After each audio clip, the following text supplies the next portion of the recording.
nagkukulam ako ng toyo, naranasan ko yun. Dahil kami. O kaya pata.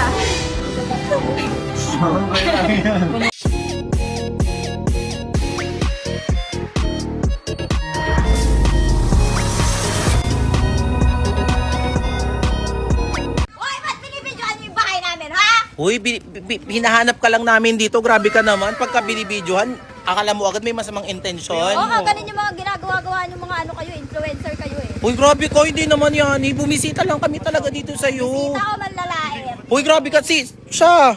Ito, tumatawa. Ito, kita ko. Tumatawa ka ba, Susi? Grabe ka, Susi. Napaka plastic kanina, tawang-tawa ka eh. O tara na, pumasok na tayo dun sa loob ng bahay nyo. Pwede ba? Pwede naman. O tara na, pasok. May sari-sari store ka pa, oh. Sa inyo ba yan? Hindi yan sa amin. Ay, hindi pala sa inyo. Akala ko sa inyo. Nandito kami ngayon sa bahay nila, Yani Judes. So, ito po yung bahay nila. Dito, kasama po yung pamilya niya. Sino kasama mo dito, Yani Judes? O, diretso tayo. Ayan. So, ito yung, ay, Paskong-Pasko na dito sa bahay niyo, tita. May mga bahay na. Oo. Bakit ganon? Dati siyang drag queen. Ah, Kwarto yan nila, mama. Ay, bakit tinatawanan mo? Ay, Susi, tumatawa ka. Ibig sabihin, Isang linggo na yun.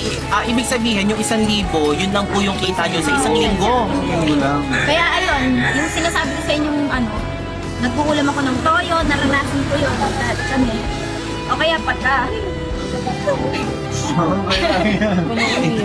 Pagka may ulam tapos hindi na kasya, papaunahin ko pakainin yung mga kapatid ko.